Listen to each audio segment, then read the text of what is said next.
En todos los sectores de la sociedad existe una brecha que hace que las mujeres no seamos valoradas igual que los hombres. En los deportes, la política, en el mercado laboral, en la casa, en el colegio, la universidad, en la calle y en la vida en general.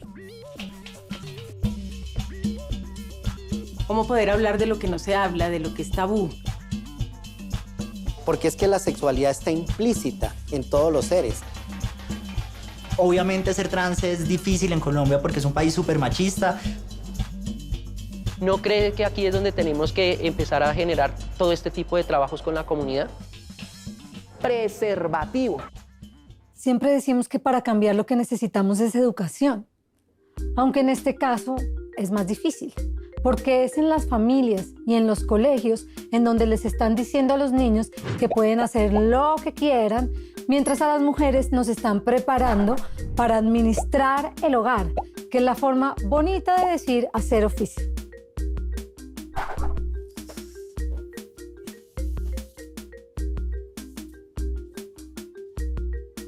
¿Cómo hacer para que la educación supere su enfoque conservador y ayude a disminuir los índices de inequidad de género?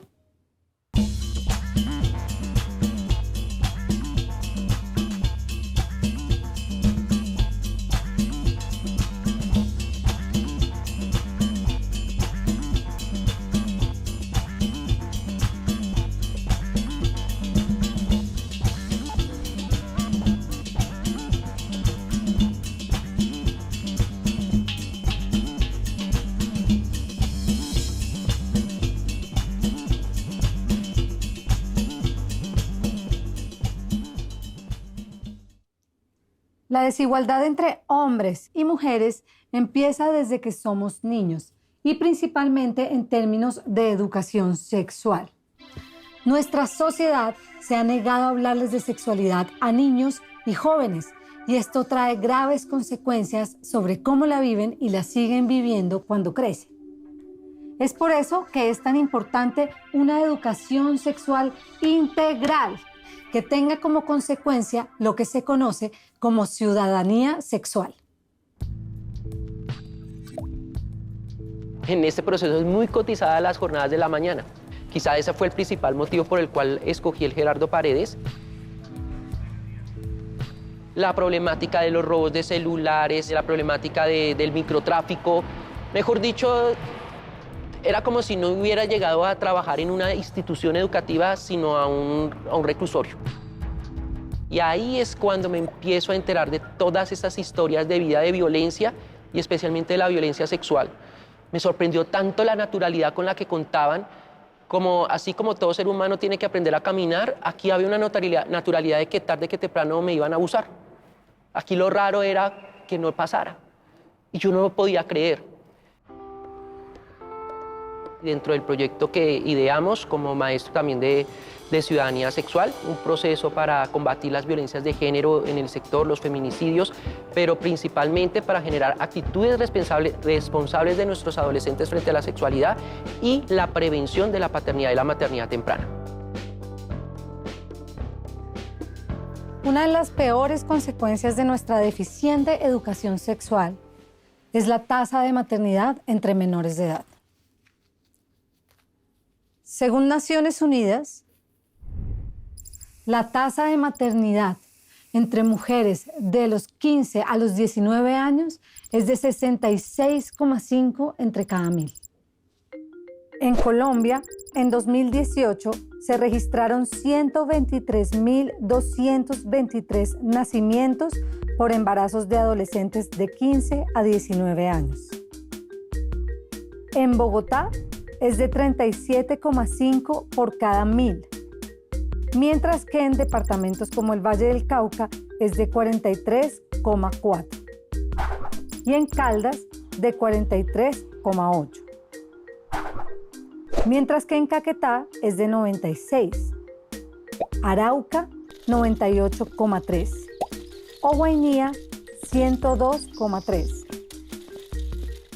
Estas cifras son lamentables, pero lo son mucho más cuando uno piensa que la mayoría de estos embarazos son producto de la violencia sexual. Colombia ha tenido una historia que tiene como hilo conductor la exclusión, o sea, la exclusión de acceso a tierras, de acceso a oportunidades y aún más para personas de grupos históricamente discriminados, dentro de esos, pues las mujeres. Cuando fui secretaria de las Mujeres y Equidad de Género en la alcaldía de Manizales, vimos que había un gran problema de impunidad, es decir, que los hombres se creen aún con el derecho de ser violentos con las mujeres porque saben que el sistema de justicia no está funcionando. Tiene que haber pedagogía, pero al mismo tiempo, necesariamente para que podamos avanzar, el sistema de justicia tiene que empezar a funcionar y tienen que haber consecuencias pues, por la violencia. Hay una violencia que solo ataca a la mujer. Por ejemplo, el acceso a los métodos de regulación de la fertilidad. A ti como hombre compras un condón y te lo aplauden. A una mujer la estigmatizan, la señalan y la violentan. Y como esa violencia solo va hacia la mujer, por eso es una violencia de género.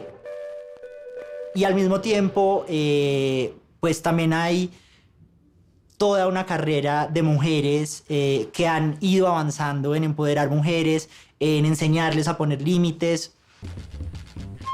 Putumayo es un territorio muy diverso, muy rico, muy rico. Y en esa diversidad y en esa riqueza pues confluyen también muchos intereses de extractivismo, de dominación. Para nosotras, desde lo que hacemos como Casa Amazonía, una de las situaciones que nos hacen como poner el foco y poner el corazón, pues es la situación justamente de mujeres, de niños y niñas. Todo el tema de violencias contra las mujeres, contra los niños y las niñas. Es muy común cosas como niñas mamás, que son situaciones que, por ejemplo, en comunidades indígenas, y ha sido muy interesante hablarlo, no es tan fácil porque no se ve como un hecho de violencia. Sin embargo, pues después de una reflexión, después de sencillamente escuchar a esa niña que está siendo mamá, es evidente que hay una situación de vulneración de sus derechos y una situación de muy poca posibilidad de elegir un proyecto de vida distinto. Con el paso del tiempo, una de mis niñas de séptimo, una de las más pequeñas, de esas que uno pone adelante por sus gafas, por muy juiciosa, fue víctima de las bandas de reclutamiento, de prostitución del sector, y fue reclutada por una de sus mismas compañeras de clase. Abusaron de esta niña sexualmente, y cuando tuve que enfrentarme a esto con la mamá, con su familia y con todo el drama, y ver cómo las instituciones no estaban muy bien preparadas para esto, ahí fue cuando me entró mi crisis existencial profesional. Decía, ¿qué hago aquí yo enseñando en séptimo que la Edad Media, que el Renacimiento, que las invasiones bárbaras, que el Imperio Carolingio?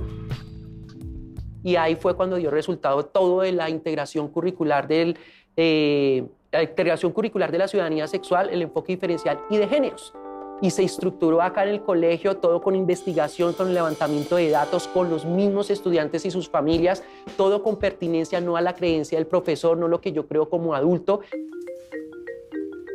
Muchas veces los hijos a uno pues no le comentan cosas así, pero y con otra persona sí tienen esa confianza. Y el profesor Luis Miguel pues ahí en ese entorno pues me ayudó mucho porque de verdad no sabía cómo hablar con ella en ese pedacito, ¿no? Luis Miguel ha sido un personaje pues, muy importante dentro de mi vida. Yo llegué acá con problemas de autoestima, con problemas de depresión. Me ha enseñado mucho a valorarme como persona y a poder expresarme libremente sin temor al que dirán o a la visión de las demás personas. Las clases de Luis Miguel lo podría definir como empoderamiento. Me empoderaron de una manera muy, muy grata y me hicieron ver el mundo de distinta manera. Creo que a muchos de mis compañeros eso es lo más satisfactorio. Entendimos que el problema es que siempre la educación sexual se construye para favorecer al adulto y sus concepciones, no al adolescente, que lo ven como un sujeto inacabado en la sexualidad. Nosotros hicimos todo lo contrario. Yo no te estoy educando a ti, estoy educando a ellos. Y son sus necesidades. Y con ellos levantamos el currículo y de ahí se da la consecuencia del éxito que empezamos a tener, a tal punto que se nos aumentó las demandas y denuncias de nuestros estudiantes con respecto al abuso sexual. Muchos dicen, ¿y eso qué logro es? pues el logro es que logramos desnaturalizar la violencia sexual en la institución y logramos quitar la cultura del silencio. Ya no vivimos en el mundo del rosado y las faldas para las niñas y el azul y los pantalones para los niños. Después de varias batallas en las cortes, los colegios han tenido que reconocer, por ejemplo, la libertad de los estudiantes de que escojan qué uniforme quieren usar o si se quieren maquillar o no. Los prejuicios en torno a la sexualidad empiezan en casa, con padres que se creen el cuento, por ejemplo, que la educación sexual busca convertir en homosexuales a sus hijos, o que el aborto es un crimen, o que enseñar a sus hijos cómo poner un condón es promover el sexo desenfrenado.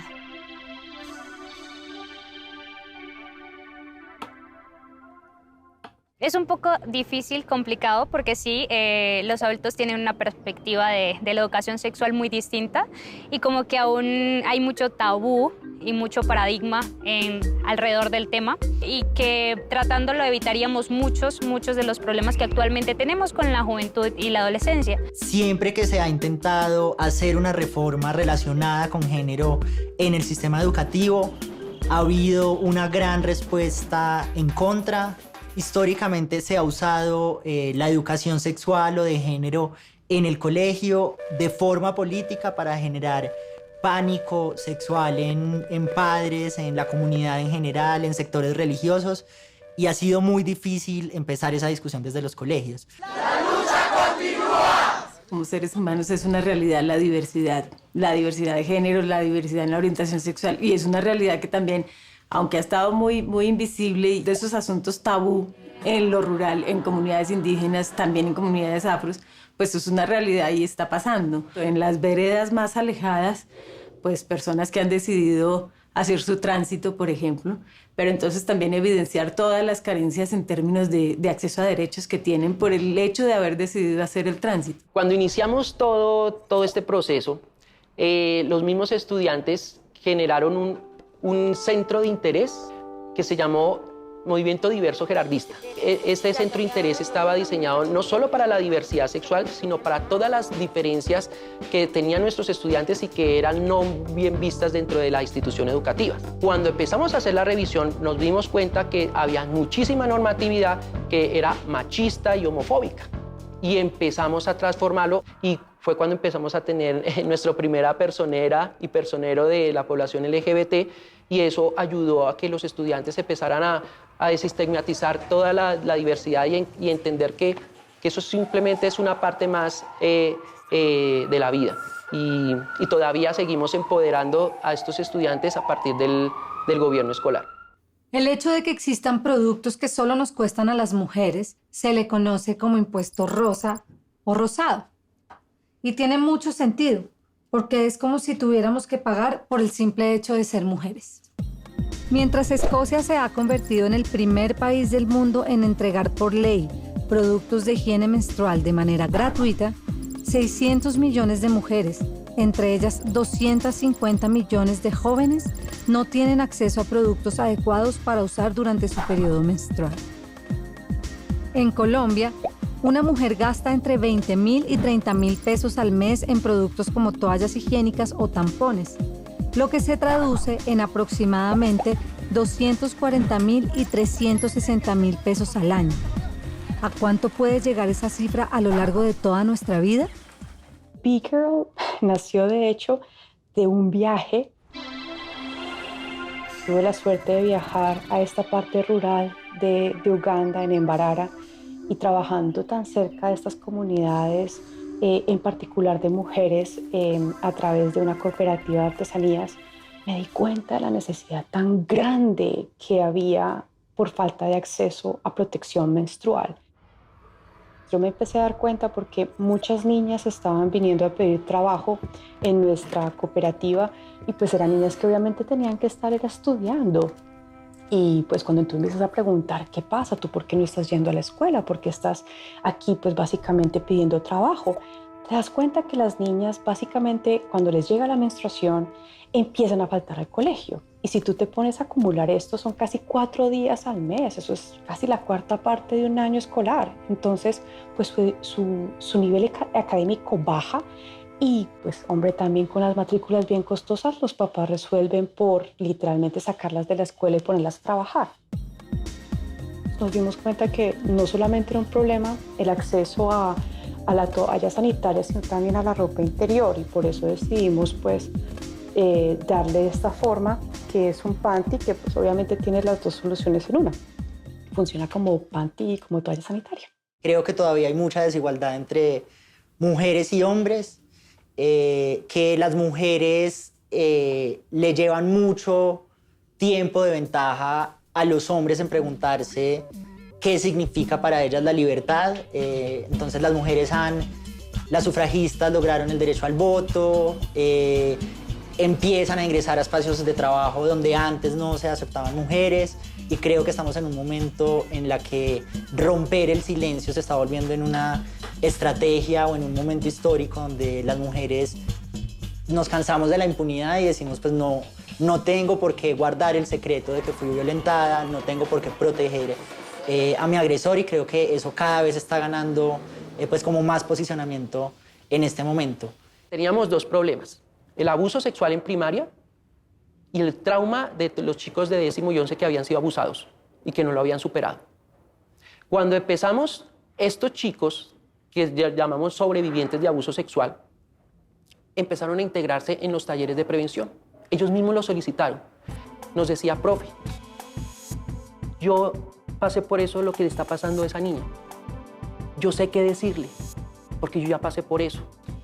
Déjenos trabajar con usted.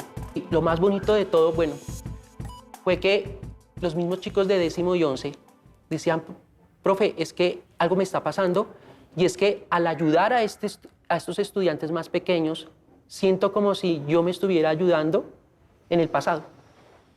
Y estoy sintiendo que me estoy curando por medio de ayudar a curar al otro. Ese cuestionario lo recibimos desde Tanzania, y ella decía que lo que más le había gustado de las toallas sanitarias que le habían dado era que alguien en alguna parte del mundo la quería, porque había hecho esas toallas sanitarias para ella, y que ella se sentía orgullosa de ser niña. Y decidí que lo mío era esto: cambiar y dejar de diseñar laptops por diseñar panties, y aquí estamos. Nosotros tenemos desarrollado toda una serie de guías, secuencias didácticas, evaluaciones, que tienen como fin precisamente poder trasladar la experiencia y replicarla en otros contextos educativos, incluso de educación no formal. En ese sentido, por ejemplo, hemos tenido mucho éxito en la medida de que varias secretarías municipales, como la de Medellín, como la de Pasto, como la de Pitalito, y especialmente secretarías de salud, no de educación, nos han llamado precisamente a que los asesoremos para ellos poder replicar la experiencia exitosa que nosotros tuvimos en el Gerardo Paredes, y efectivamente los hemos asesorado y vemos cómo la educación puede aportar. Ahí es el ejemplo de cómo aporta para la transformación del mundo. Las novelas, el fútbol y muchas de las historias de princesas nos han enseñado que las mujeres no somos fuertes y que necesitamos ser salvadas de quién sabe qué. Sin embargo, sabemos que es evidente que eso no es así. Todos conocemos mujeres fuertes, berracas, madres, amigas, científicas, deportistas, artistas y presidentas que demuestran lo contrario. No hay que pensar demasiado para saber que el hecho de que no nos enseñen a usar un preservativo repercute en un mayor número de embarazos adolescentes. En Colombia, de las mujeres que tienen su primer hijo entre los 10 y 19 años, apenas el 25,83% completa la educación primaria. El 60,37% se queda en la secundaria. El 12,7% alcanza un nivel de educación técnico o tecnológico. Solo un 0,6% hace una carrera universitaria y apenas un 0,5% realiza estudios de posgrado. El tema de lo que es la falta de acceso a protección menstrual es un tema tabú. Ahora estamos un poco hablando más de todas estas situaciones porque se ha empezado a hacer una campaña de activismo e información, y esa es la clave de todo. Por eso es que mi trabajo como directora de Big Girl no es solamente diseñar y encargarme de la manufactura de productos, no, mi trabajo también es educar y haciendo que temas como estos dejen de estar dentro de un closet y salgan y entren a la mesa sin ningún problema. Creo que estamos sí en un proceso de cambio, pero nos falta mucho. El cambio es interno también y muchas veces decimos, sí, yo lo acepto, me parece bien, no lo juzgo, pero muy en nuestros adentros aún no estamos muy conformes con la idea de que puedan existir la diversidad que existe, ¿sí? Tantas personalidades, tantos gustos. Totalmente como admirable, cosmovisiones ancestrales, pueblos indígenas, pueblos afros, pueblos campesinos, pero también no podemos negar pues, ese machismo tan instalado que viene allí. Entonces, como abrir el diálogo y esa posibilidad de decir, también es un derecho y es una necesidad cuestionar los autoritarismos y cuestionar las violencias. Creo que hay otras estrategias que pueden ir mitigando ese impacto. Si tal vez no podía ser más efectivo una buena estrategia en redes para jóvenes y empezamos también a encontrar como qué otras formas había de llegar a esas niñas con información, que creo que finalmente es el objetivo pues a niñas y niños. Estoy liderando un curso de investigación exclusiva de aula desde nuestras experiencias con la Fundación Barky para 30 maestros de América Latina. Estamos en el 5º módulo y ha sido un éxito. Y solo es un curso de maestros exitosos y de propuestas exitosas que enseñan a otros maestros a investigar dentro de sus aulas de clase, no en otros contextos, dentro del aula. Esto cierra precisamente con entender cómo lo pequeño que tú haces en un aula de clase puede romper las paredes del aula y en verdad transformar el mundo. Siempre llevo en mi cabeza el lema del colegio, del Gerardo Paredes. Educamos con amor para transformar el mundo. Y creo que lo apliqué para mi vida, educo con amor, hago todo con amor y ya no es retórica, estoy transformando el mundo. Es importante que haya soluciones para que los niños y jóvenes sepan afrontar su sexualidad con responsabilidad y no con miedo. También para ayudar a disminuir la brecha y que ser mujer no signifique un problema. Y claramente, si los prejuicios empiezan con la educación, el cambio también podría empezar en ella.